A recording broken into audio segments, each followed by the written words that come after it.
Hello and welcome back to another Sons of the Forest video. Today I'm going to be showing you how to get your hands on the compound bow. Now this one is probably the best out of all of the ranged weapons in the game, non-firearm ranged weapons I should say. So like the primitive bow, the crossbow, the compound bow, the slingshot, things like that where you have a readily available and pretty easy to get and recover source of ammunition. And they're also nice and quiet, which is an advantage in this game where sometimes stealth is not just advisable but definitely recommended to proceed. And the compound bow it's easy to get once you have all the required stuff, but it's another one of the weapons in the game that you are going to need a lot of other stuff to get to. Since this one is located in one of the maintenance shafts, it's actually in maintenance hatch B, you are going to need the shovel to get in there. And so to get the shovel, you need the rebreather and the rope gun. Don't worry, I've got guides on the channel for all three of those things. So if you want to get your hands on the shovel so you can get the compound bow, then just go ahead and watch those guides and get yourself up to the shovel, and then we can start from there. Once you have the shovel, and assuming you have it now, I will show you how to get it. So we are starting from the location from my crossbow guide. So if you want to find out how to find the crossbow, you can check out that guide. But that is where we're starting from. So we're going to be heading south from where we ended up with the crossbow, from the crossbow cave. And I will run to the location so you can follow that if you want, but you definitely don't need to, because I will show the map location at the time code on the screen now. So you can just jump to that and we can take it from there.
Alright, and so we've arrived to the general location of where we need to go. So, you might notice, if you followed the clip of the video of me running through there, that it took an extremely long amount of time to get here. That's because we're way towards the south end of the map, so this is quite the walk. And so because we've done that walk, I set up a camp here so I was able to sleep and save because it was getting dark by the time we got here.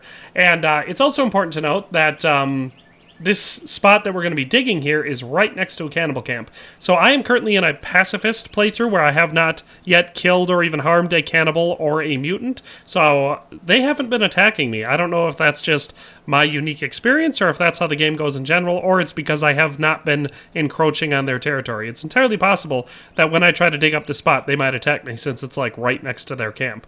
But you can see where we are on the map. There's like to the right of where we are, there's this slight mountain range kind of looking thing on the map, this slightly lighter green part heading down from these lakes.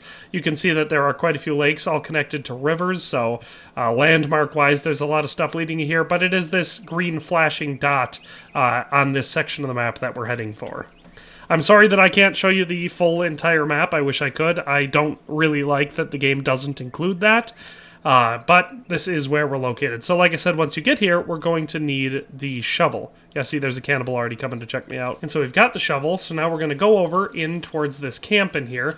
And you'll see some golf courts out on the outside, so the cannibal camp's right there. Hopefully they won't attack me because I'm not in their camp. But we're going to be looking between these two surveying pieces of equipment down into this patch of dirt with the little shovel icon. And so we're just going to have to dig up the hatch. And like I said, hopefully we don't get attacked while we're doing it.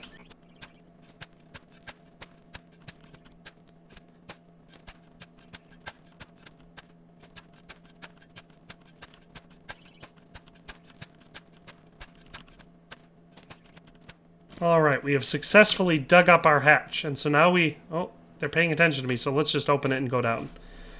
So now we have to open the hatch, and this one is maintenance B, as you can see.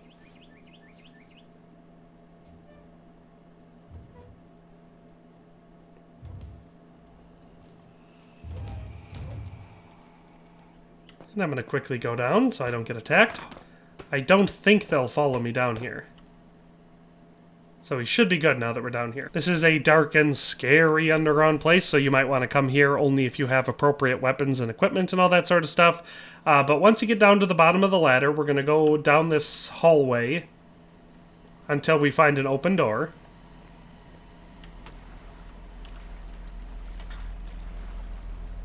We're going to head into this doorway, into this kind of flooded apartment, and you'll see all sorts of useful stuff in here, like a 3D printer, and there will be other consumables and collectibles to collect here, but we're going to go through this one until we get down to the back bedroom area where you can sleep and save, and we're going to go into the bathroom. And you can see that there's a guy who clearly must have had a real fun night and threw up a bunch or whatever, and laying next to him is what we're looking for, the compound bow. So we're just going to pick that up. And so now we've gotten our hands on the compound bow. And so there are all sorts of other really useful things to collect in this underground bunker area here. And like I said, you can sleep and save at this bed. So that's useful if you want to explore, but you want to do it safely. And there is a 3D printer out here.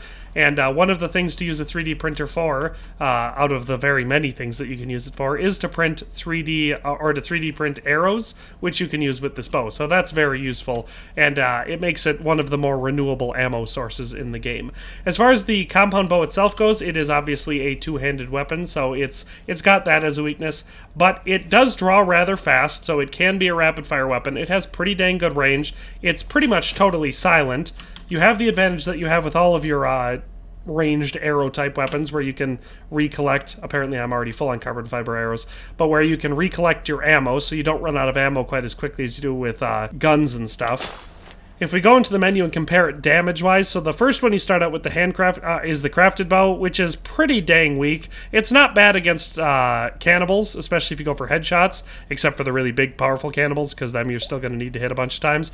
But it's useful, but definitely very limited. The crossbow, which I've showed you how to get in a previous guide, and I am a big fan of, is another great one, but it still does less damage. The compound bow does the highest damage of the three.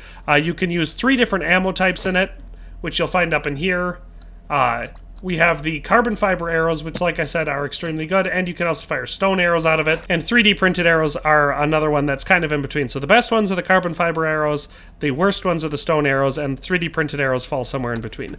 The compound bow is great against, like I said, it's excellent against cannibals. It works pretty well against mutants, especially any of the kinds that have a distinct head, because then you can go for headshots and, you know, deal significantly more damage. And it's also really good for hunting. I find that if you're hunting the moose, which is the animal you can hunt with the most hit points, I can usually take down a moose in 2 shots with the compound bow if you're hitting them in the head or in the vitals up front. If you shoot them in the ass, it doesn't typically kill them in 2, but it is still pretty easy to kill them with. A, because it's got a nice really long range, so you can shoot at them from a pretty significant distance, and it's also quiet, so if you miss, a lot of times you won't even spook them. So the compound bow is a great weapon. It's a great tool to get in the game, very useful throughout the entire game, so I definitely recommend checking it out.